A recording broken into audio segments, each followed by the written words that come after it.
would like to call upon Riemann Engineering Private Limited to go ahead with your presentation. அனைவருக்கும் வணக்கம். திரு doctor Chandrasekar, doctor Meganathan, doctor Datta, Singaraj, Sundararajan, Bama ஆகிய சிறப்பு அழைப்பாளர்களுக்கு என்னுடைய முதற்கண் வணக்கத்தை தெரிவித்துக் கொண்டு, மேலும் இங்கு பெருந்திரளாக கலந்து கொண்டிருக்கும் பவுல்ட்ரி வேஸ்ட் மேனேஜ்மெண்ட்டை பற்றி அறிய வந்திருக்கும் அனைவருக்கும் என்னுடைய வணக்கத்தை தெரிவித்துக் கொள்கிறேன். ஒரு மாதத்துக்கு முன்பு திரு ரெக்ஸ் அவர்கள் இந்த மாதிரி மெஷினரிக்கு அடுத்த ஒரு வாய்ப்பு இருக்கிறது. அது என்னவென்றால், இந்த பவுல்ட்ரி வேஸ்ட் மேனேஜ்மெண்ட், கோழி கழிவு மேலாண்மை என்பது அடுத்து ஒரு இருக்கிறது. அது droppings, feed, feathers, dead birds, hatchery waste என்று இத்தனை வகைகள் இதில் இருக்கிறது. இதை கொண்டு சில மேலாண்மை செய்யலாம் என்பது ஒரு விஷயம் இருக்கிறது. அடுத்த ஒரு பெரிய இண்டஸ்ட்ரி பவுல்ட்ரி வேஸ்ட் மேன்யூவர் தயாரிப்பு நடக்க இருக்கிறது. அதுக்கு நீங்கள் தயாராக வேண்டும் என்று கூறினார். அது என்னவென்றால், பயோகேஸ் தயாரிப்புக்கு மெஷினரிஸ் இருக்கிறது, எல்லாம் இருக்கிறது. ஆனால் அந்த பயோகேஸ் தயாரிப்பதற்கு உண்டான பவுல்ட்ரி வேஸ்ட்டை அள்ளி சென்று அங்கு கொட்டுவதற்கு ஆட்கள் கிடைப்பது என்பது ஒரு பிரச்சனையாக இருக்கிறது. அந்த பிரச்சனையை சால்வ் பண்ணுவதற்கு ஏதாவது நம்ம மெஷின் மாதிரி ஏதாவது பண்ணணும்னு சொன்னார். ஸோ அதுக்கு நிறைய சைனாவில் எல்லாம் மிஷினரிஸ் எல்லாம் வந்திருக்கு.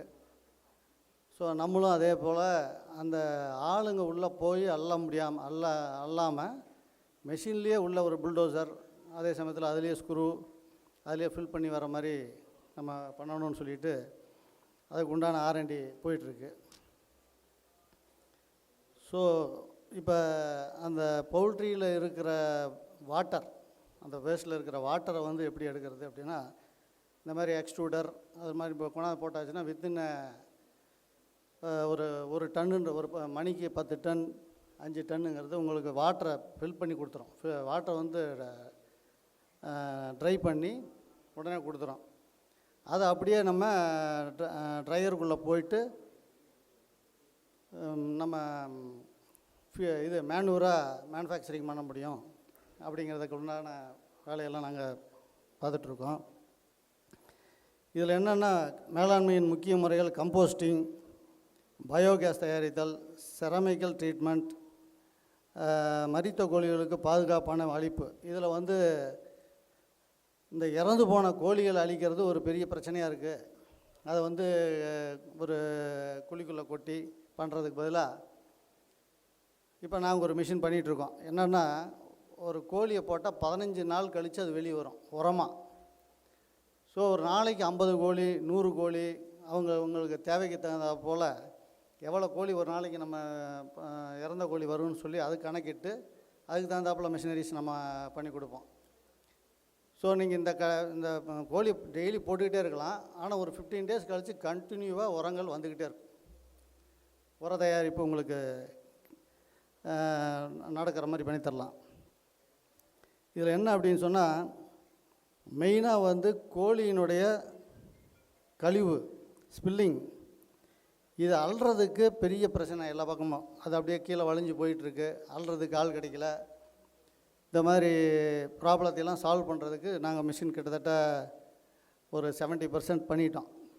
எப்படின்னா, ஒரு பேட்ரி வண்டி மாதிரி, டீசல் இந்த மாதிரி சின்ன டிராக்டர் மாதிரி அது உள்ளே போயிட்டே இருந்ததுன்னா அது ஆட்டோமேட்டிக்காக அந்த கழிவெல்லாம் அள்ளிக்கிட்டே வர மாதிரி பண்ணோம். எப்படி இருந்தாலும் இது ஜனவரி மாதம் நெக்ஸ்ட்டு 26th இயரில் நாங்கள் இது வெளியிடுவோம்னு நினைக்கிறேன். மேற்கொண்டு இது நெக்ஸ்ட்டு அடுத்த இண்டஸ்ட்ரீஸில், இந்த கோழி இண்டஸ்ட்ரீஸில் அடுத்த ஒரு விஷயம் என்னென்னா, இன்றைக்கி கூட எஸ்கேஎம்க்கு எங்கள் ஆளுங்க போயிருக்காங்க. எதுக்காகனா, பயோகேஸ்லேருந்து வந்திருக்கிற அந்த மெட்டீரியலை அரைச்சி ஃபில் பண்ணி கொடுக்கறதுக்கு உண்டான மில்லு, எப்படி ஃபீடு மில்லு இருக்கோ அதே போல் இந்த பயோகேஸ்லேருந்து வர்றது ட்ரை பண்ணி வச்சுருக்காங்க, அதை அரைச்சி கொடுக்கணும். அரைச்சி பேக்கிங் பண்ணி ஃபாரினுக்கு எக்ஸ்போர்ட் ஆகுது. அதுபோல் ஒவ்வொரு பண்ணைக்காரங்களும் தனியாகவும் செஞ்சுக்கலாம், அல்லது ஒரு 10 பண்ணை இந்த மாதிரி நம்ம கான்ட்ராக்ட் எடுத்துக்கிட்டு அங்கே இருக்கிற கழிவுகள் கொண்டாந்து மேனுஃபேக்சரிங் பண்ணி ஒரு உர தயாரிப்பு கொண்டு வரலாம். அப்படிங்கிறதெல்லாம் இதுக்குள்ளார நிறைய விஷயங்கள் இருக்குது. செத்த கோழியும் வீணாக போகாமல் அதையும் உரமாக்கிறதுக்கு உண்டான வாய்ப்புகள் இருக்குது. ஸோ இந்த மாதிரி நாங்கள் 1986 இந்த ஃபீல்டில் பயணம் வந்துட்டுருக்கு. இப்போ நெக்ஸ்ட்டு வேஸ்ட் மேனேஜ்மெண்ட்டில் அதையும் பணம் பண்ணுவதற்கு உண்டான வாய்ப்புகள் நிறைய இருப்பதனால இது பெரிய எதிர்பார்ப்போடு இருக்கக்கூடிய ஒரு விஷயம். அன்றன்று வரக்கூடிய கழிவுகளையும் அவ்வப்பொழுதே அதை உரமாக மாற்றக்கூடிய ஃபுல்லி ஆட்டோமேட்டட் பிளான்ட்டை பற்றியும் யோசிச்சுட்ருக்கோம். நன்றி, வணக்கம்.